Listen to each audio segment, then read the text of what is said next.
Tahukah Anda ada berapa banyak denominasi Kristen di dunia? Menurut Center for the Study of Global Christianity, ada sekitar 45.000 denominasi Kristen pada tahun 2021. Mengapa ada begitu banyak denominasi Kristen di dunia? Salah satu alasan utamanya adalah adanya begitu banyak perbedaan di dalam memahami Alkitab.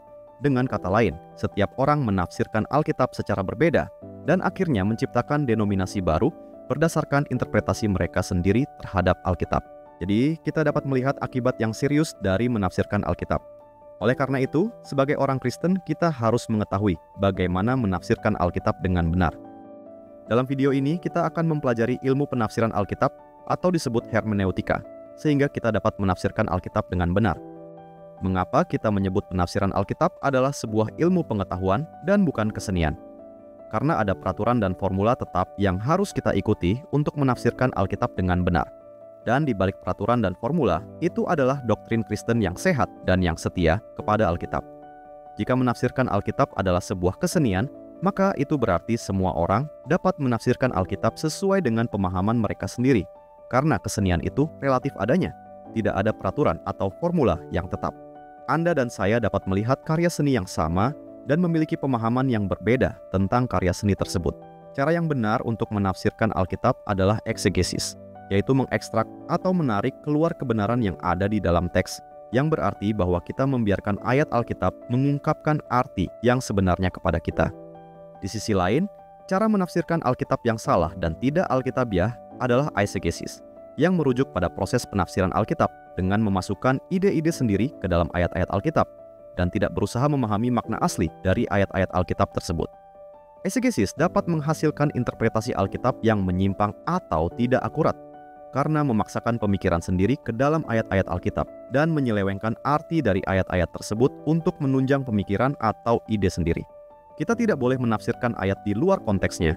Oleh karena itu, setidaknya kita harus melihat ayat di atas dan di bawah ataupun seluruh pasal dari ayat tersebut untuk memahami konteks dari ayat tersebut secara benar. Selanjutnya, kita akan belajar 12 cara untuk menafsirkan Alkitab dengan benar. Cara pertama, arti harfiah. Alkitab harus dipahami dalam arti yang paling harfiah, kecuali dengan jelas adanya bahasa kiasan ataupun perumpamaan yang sedang digunakan. Kita tidak perlu mencari makna tersembunyi yang mistis dari ayat-ayat Alkitab. Makna sebenarnya dari ayat-ayat tersebut seringkali adalah makna yang harfiah. Di saat kita membaca ayat-ayat Alkitab, kita membaca dengan asumsi awal bahwa apa yang dikatakan oleh ayat-ayat tersebut adalah arti sebenarnya, kecuali dengan jelas adanya penggunaan bahasa kiasan ataupun perumpamaan di dalamnya. Cara kedua, maksud dari penulis. Ini berarti bahwa ketika kita sampai pada suatu bagian dari Alkitab, kita mulai dengan pertanyaan, apa yang ingin dikatakan oleh penulis Alkitab ketika dia menulis ayat-ayat tersebut? Kita harus menentukan maksud sebenarnya dari penulis Alkitab. Ini mengharuskan kita untuk masuk ke dalam pikiran para penulis Alkitab dan mencoba berpikir seperti yang dipikirkan oleh para penulis Alkitab ketika mereka menulis ayat-ayat tersebut. Kita harus mengerti keadaan mereka, keadaan di sekitar tempat mereka berada, dan apa yang menyebabkan mereka menulis apa yang mereka tulis. Pertanyaan yang benar bukanlah apa arti ayat ini bagi Anda, tetapi pertanyaan yang tepat adalah apa yang penulis Alkitab maksudkan ketika mereka menulis bagian ini, dan bagaimana bagian ini bisa diaplikasikan ke dalam hidup Anda. Selanjutnya adalah cara ketiga, memahami bahasa asli. Kita harus mengerti bahwa Alkitab ditulis dalam bahasa Ibrani, Aram, dan Yunani. Maka kita harus mengerti apa arti kata-kata di dalam Alkitab dalam bahasa aslinya. Semakin tepat kita dapat mencari arti kata dalam bahasa aslinya, maka semakin dekat kita pada arti yang sebenarnya dari ayat-ayat tersebut. Saat ini, ada alat-alat seperti buku elektronik, aplikasi perangkat lunak yang dapat dengan mudah diakses di komputer atau ponsel kita, yang dapat membantu kita memeriksa bahasa asli dari ayat-ayat di dalam Alkitab dan menjelaskan kepada kita arti dari setiap kata Yunani dan Ibrani yang ada di dalam Alkitab. Misalnya, Roma pasal 1 ayat 1, dari Paulus, hamba Kristus Yesus yang dipanggil menjadi rasul dan dikuduskan untuk memberitakan Injil Allah. Apa arti sebenarnya dari kata Injil? Kata Injil berasal dari bahasa Yunani, Evangelion, yang adalah kata majemuk yang terdiri dari kata eu, yang berarti baik, dan kata Angelion, yang berarti berita atau pesan. Jadi kata Injil berarti berita baik tentang keselamatan yang ada di dalam Yesus Kristus. Jadi semakin kita memahami bahasa aslinya, semakin jelas kita memahami apa arti dari ayat-ayat tersebut. Cara keempat, struktur tata bahasa. Apa kata kerja utamanya, apa subjeknya, apa objeknya, apa kata sifatnya, apa kata keterangannya, apa kata gantinya, dan sebagainya. Misalnya Yohanes pasal 3 ayat 3, Yesus menjawab, katanya, "Aku berkata kepadamu, sesungguhnya jika seorang tidak dilahirkan kembali, ia tidak dapat melihat kerajaan Allah." Kata kerja dilahirkan kembali ada dalam bentuk kata kerja pasif, bukan dalam kata kerja aktif. Itu berarti bahwa tidak ada yang dapat Anda lakukan untuk dilahirkan kembali. Ketika Anda dilahirkan, Anda adalah pasif adanya. Anugerah Tuhanlah yang berkarya di dalam diri Anda terlebih dahulu, sehingga Anda bisa dilahir baru di dalam Kristus. Tuhanlah yang memberikan karunia iman kepada Anda untuk bisa percaya kepadanya. Contoh lain, 1 Yohanes pasal 2 ayat 3. Dan inilah tandanya bahwa kita mengenal Allah, yaitu jikalau kita menuruti perintah-perintahnya. Kata menuruti dalam bahasa aslinya yaitu bahasa Yunani adalah dalam bentuk present tense. Dan bentuk kata ini memiliki arti terus-menerus dan sedang berlangsung. Ini berbicara tentang kebiasaan gaya hidup sehari-hari. Dengan memahami bahwa kata tersebut dalam present tense, sangatlah membantu kita di dalam mengerti arti dari ayat tersebut. Jadi, ayat itu berarti bahwa kita harus menaati perintah-perintah Allah sebagai kebiasaan hidup sehari-hari kita. Dan ini adalah tindakan yang terus-menerus untuk menaati perintah-perintahnya. Selanjutnya, cara kelima, latar belakang sejarah. Untuk menafsirkan Alkitab dengan benar, kita harus menentukan latar belakang sejarah dari ayat-ayat Alkitab yang sedang kita baca. Untuk memahami mengapa penulis Alkitab menulis bagian ini, apa yang dia maksudkan dan apa situasi yang sedang dia bicarakan, maka kita harus mengetahui latar belakang sejarah dari ayat Alkitab tersebut. Jadi, kita harus mengenal para pemimpin politik seperti Herodes dan Pilatus, dan kita harus mengenal para pemimpin agama seperti orang-orang Farisi dan Saduki, dan kita harus mengenal bangsa-bangsa seperti Babel dan Asyur dan Kanaan dan Mesir, dan seterusnya. Sebagai contoh, kita harus tahu bahwa Paulus mengalami 2 kali masa di penjara, dan keduanya sangat berbeda. Yang pertama, dia hanya di bawah tahanan rumah. Dia berada di sana selama 2 tahun, dan yang kedua, dia berada di dalam penjara, dan dia menyadari bahwa dia tidak akan pernah keluar dari penjara tersebut kecuali kepalanya dipenggal. Jadi, dengan pengetahuan tentang keadaan Paulus ini, kita mengerti di dalam Filipi pasal 1 ayat 21 ketika Paulus berkata, "Karena bagiku hidup adalah Kristus dan mati adalah keuntungan." Dia tidak sedang duduk di kedai kopi di suatu tempat dan merenungkan hidupnya sambil minum kopi. Paulus sedang berada di dalam penjara dan bersiap-siap untuk berdiri di hadapan Kaisar untuk menghadapi tuntutan hukum kepada dia dan bersiap-siap untuk menerima hukuman mati. Jadi ini adalah orang yang sedang menghadapi kematian. Dan dengan mengetahui keadaan Paulus pada waktu itu, maka kita akan memiliki tingkat pemahaman yang lebih dalam lagi di saat kita membaca Filipi pasal 1 ayat 21. Oleh karena itu, jika kita mengetahui latar belakang sejarah di saat ayat-ayat Alkitab tersebut ditulis, maka kita bisa mempunyai pemahaman yang lebih mendalam tentang ayat-ayat tersebut. Cara keenam, letak geografis. Kita harus tahu letak geografis di dalam Alkitab. Kota-kota, daerah-daerah, gunung, lembah, sungai, laut, dan bangsa-bangsa sekitarnya. Misalnya, kitab Yunus pasal 1 ayat 1-3. Datanglah firman Tuhan kepada Yunus bin Amitai demikian, "Bangunlah, pergilah ke Niniwe, kota yang besar itu, berserulah terhadap mereka, karena kejahatannya telah sampai kepadaku." Tetapi Yunus bersiap untuk melarikan diri ke Tarsis, jauh dari hadapan Tuhan. Ia pergi ke Yafo dan mendapat di sana sebuah kapal yang akan berangkat ke Tarsis. Ia membayar biaya perjalanannya, lalu naik kapal itu untuk berlayar bersama-sama dengan mereka ke Tarsis, jauh dari hadapan Tuhan. Kita perlu tahu di mana Yunus berada, di mana Niniwe berada, dan di mana Tarsis berada untuk memahami hal ini. Yunus berada di kerajaan utara, bagian utara Israel. Niniwe berada di kerajaan Asyur, yaitu bagian utara negara Irak zaman sekarang, dan Tarsis berada di negara Spanyol zaman sekarang. Dia mencoba melarikan diri sejauh mungkin dari Tuhan dari tempat dia seharusnya berada. Kita harus mengetahui lokasi geografisnya untuk memiliki pemahaman yang lebih jelas tentang ayat-ayat di dalam Alkitab. Cara ketujuh, konteks budaya. Kita harus mengetahui kebiasaan politik, praktik ekonomi, praktik militer, praktik penggembalaan, dan sebagainya. Misalnya Efesus pasal 6 ayat 13-17.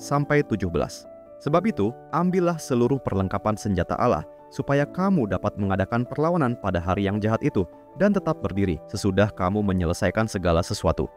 Jadi berdirilah tegap, berikat pinggangkan kebenaran, dan berbaju zirahkan keadilan, kakimu berkasutkan kerelaan untuk memberitakan Injil damai sejahtera. Dalam segala keadaan, pergunakanlah perisai iman, sebab dengan perisai itu kamu akan dapat memadamkan semua panah api dari si jahat, dan terimalah ketopong keselamatan dan pedang roh, yaitu firman Allah. Kita harus mengetahui apa yang dipakai oleh prajurit Romawi di saat itu untuk memahami bagian itu. Contoh lain, Mazmur 1 ayat 4. Bukan demikian orang fasik, mereka seperti sekam yang ditiupkan angin. Kita harus mengetahui tentang budaya pertanian di zaman dahulu, di mana petani membawa biji-bijiannya dan melemparkannya ke udara untuk memisahkan biji yang langsung turun ke lantai pengirikan dan sekam yang sangat ringan yang akan tertiup angin. Ada pemisahan besar antara biji-bijian dan sekam, dan orang jahat seperti sekam, mereka tidak bernilai bagi kerajaan Allah. Mereka akan dipisahkan dari orang benar dan dibakar. Kita harus memahami tentang budaya pertanian untuk memahami dengan jelas apa arti ayat-ayat tersebut. Selanjutnya adalah cara ke-8, genre sastra. Alkitab ditulis dalam berbagai genre sastra, dan ini membuat Alkitab sangat unik. Alkitab terdiri dari kisah-kisah naratif, hukum-hukum, puisi, amsal, lagu, nubuat dengan penglihatan dan mimpi, peribahasa, penulisan silsilah dan perumpamaan, narasi dan alegori, surat korespondensi, dan jenis sastra lainnya. Setiap genre memiliki ciri khas tertentu, dan kita harus tahu ciri khas itu untuk menafsirkan dengan benar apa yang dikatakannya. Jika tidak, kita akan salah menafsirkan apa yang dikatakan. Misalnya, kitab Amsal bukanlah tentang janji. Kitab Amsal adalah kitab pengamatan umum tentang kehidupan. Tetapi ada beberapa pengecualian untuk beberapa bagian di dalam kitab Amsal. Misalnya di dalam kitab Amsal pasal 22 ayat 6. Didiklah orang muda menurut jalan yang patut baginya, maka pada masa tuanya pun ia tidak akan menyimpang daripada jalan itu. Jika Anda berpikir ayat tersebut adalah sebuah janji, maka Anda akan membuat banyak orang tua Kristen bersalah terhadap ayat ini. Pernahkah Anda melihat anak-anak di dalam keluarga Kristen menjadi menyimpang di dalam kehidupannya? Jawabannya adalah pasti pernah. Ayat Alkitab di dalam kitab Amsal pasal 22 ayat 6 hanyalah sebuah pengamatan umum dalam kehidupan kita, dan bukanlah sebuah janji pasti akan seperti itu.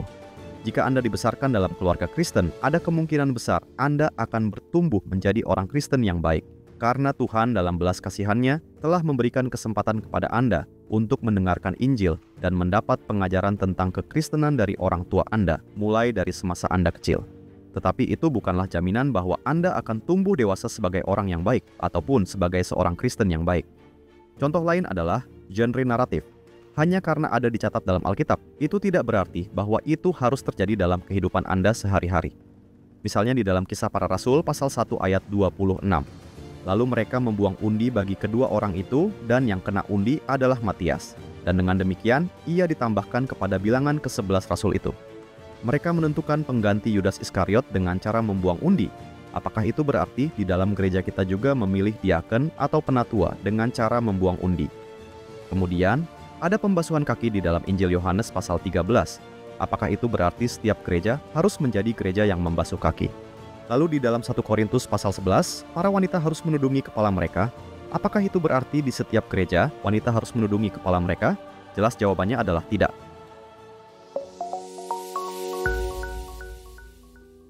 Cara ke-9, bahasa kiasan. Alkitab juga ditulis dengan bahasa kiasan. Ini tidak perlu diragukan lagi.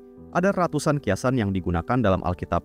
Kita harus tahu apa itu metafora, perumpamaan, personifikasi, hiperbola, ironi, paradoks, alegori, zoomorfisme, antropomorfisme, dan banyak lainnya. John Calvin mengatakan bahwa Tuhan begitu jauh melampaui kita, sehingga Tuhan harus menyesuaikan dirinya turun ke tingkatan kita dan berbicara kepada kita dalam bahasa bayi dan sederhana, dan berkomunikasi dengan kita dengan cara yang dapat kita pahami. Misalnya, Tuhan tidak memiliki bagian tubuh, namun Alkitab mengatakan dalam 2 Tawarikh pasal 16 ayat 9, karena mata Tuhan menjelajah seluruh bumi untuk melimpahkan kekuatannya kepada mereka yang bersungguh hati terhadap Dia. Dalam hal ini engkau telah berlaku bodoh, oleh sebab itu mulai sekarang ini engkau akan mengalami peperangan. Bagian ini berarti bahwa Tuhan mengetahui segalanya, Tuhan melihat segalanya, Jadi kebenaran yang mendalam ini disampaikan dengan menunjukkan Tuhan seolah-olah Dia memiliki mata dan bahwa matanya ada di setiap tempat dan mata Tuhan menjelajah seluruh bumi. Tetapi kenyataannya adalah Tuhan adalah roh dan Dia tidak memiliki tubuh. Contoh lain, dalam Yohanes pasal 10 ayat 29. Bapakku yang memberikan mereka kepadaku lebih besar daripada siapapun dan seorang pun tidak dapat merebut mereka dari tangan Bapa. Tuhan tidak memiliki tangan. Itu hanya mengatakan bahwa kita ada di dalam pemeliharaan kasih karunia Tuhan. Atau ketika Yesus berkata, "Aku adalah terang dunia," Ia tidak bermaksud bahwa Dia adalah bola lampu. Itu berarti bahwa Dia sendirilah yang memberikan penerangan akan pengetahuan tentang Allah. Dan Yesuslah yang memberikan pengetahuan yang sejati, yang kudus, dan yang benar tentang Allah, seperti terang yang bersinar dalam kegelapan. Cara ke-10, kesatuan kebenaran. Ini berarti seluruh Alkitab berbicara kepada satu kebenaran, dan jika ada sesuatu yang tidak jelas dalam satu bagian, maka akan dijelaskan di dalam bagian lain. Adanya kesatuan kebenaran yang organik atau saling berhubungan di dalam Alkitab. Dengan kata lain, Alkitab adalah penafsir terbaik dari Alkitab, atau secara sederhana adalah ayat menafsirkan ayat. Ayat-ayat Alkitab tidak pernah bertentangan satu dengan yang lainnya, melainkan saling melengkapi dan menjelaskan. Misalnya, Injil Lukas pasal 14 ayat 26. Jikalau seorang datang kepadaku dan ia tidak membenci bapaknya, ibunya, istrinya, anak-anaknya, saudara-saudaranya, laki-laki atau perempuan, bahkan nyawanya sendiri, ia tidak dapat menjadi muridku. Apakah Anda berpikir bahwa Yesus mengajarkan bahwa Anda harus membenci ibu dan ayah Anda, dan setelah itu barulah bisa dikatakan Anda mengasihi Yesus? Tidak. Artinya menjadi sangat jelas ketika kita melihat di dalam Injil Matius pasal 10 ayat 37, ayat paralel. Barang siapa mengasihi bapa atau ibunya lebih daripadaku, ia tidak layak bagiku. Dan barang siapa mengasihi anaknya laki-laki atau perempuan lebih daripadaku, ia tidak layak bagiku. Kita menjadi mengerti apa yang dimaksudkan oleh Yesus, yaitu kita tidak boleh mengasihi orang lain lebih dari kita mengasihi Yesus.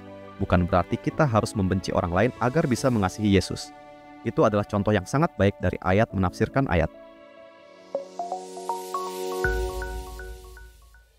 Mari kita melihat cara ke-11. Hanya ada satu arti sebenarnya.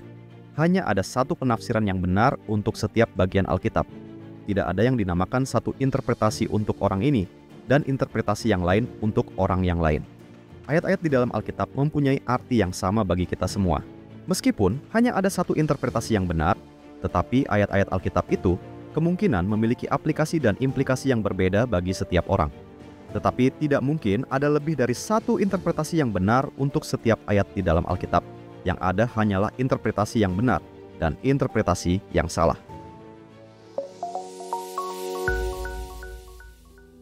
Yang terakhir adalah cara ke-12, wahyu progresif. Ini berarti bahwa Alkitab ditulis dalam jangka waktu yang lama, sekitar 1500 tahun, dan ada hal-hal yang Tuhan katakan di awal Alkitab yang menjadi semakin jelas saat kita membaca Alkitab secara keseluruhan. Ada beberapa hal yang diajarkan di salah satu bagian Alkitab yang berubah di bagian lain Alkitab. Sebagai contoh, dalam Perjanjian Lama, mereka membawa korban binatang ke mezbah untuk dipersembahkan kepada Allah. Namun ketika kita masuk ke Perjanjian Baru, kita dengan jelas melihat bahwa Yesus adalah anak domba Allah yang menghapus dosa dunia, sehingga tidak diperlukan lagi korban binatang untuk dipersembahkan ke mezbah. Ini adalah wahyu progresif. Contoh lainnya adalah di Injil Matius pasal 10 ayat 5 dan 6, ke-12 murid itu diutus oleh Yesus dan ia berpesan kepada mereka, "Janganlah kamu menyimpang ke jalan bangsa lain atau masuk ke dalam kota orang Samaria, melainkan pergilah kepada domba-domba yang hilang dari umat Israel." Yesus berkata untuk tidak pergi kepada bangsa lain dan hanya pergi kepada domba-domba yang hilang dari umat Israel. Tetapi ketika kita sampai pada akhir Injil Matius, Yesus berkata, "Pergilah ke semua bangsa dan jadikan semua bangsa muridnya." Kita harus menyadari adanya wahyu progresif yang terjadi di dalam Alkitab.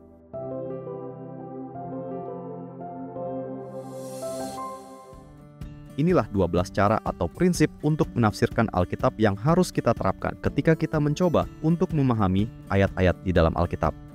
Semoga video ini memberikan kepada Anda pemahaman tentang bagaimana menafsirkan Alkitab secara benar, dan Anda bisa mulai menerapkannya pada saat Anda membaca Alkitab. Terima kasih telah menonton video ini. Tuhan Yesus memberkati Anda.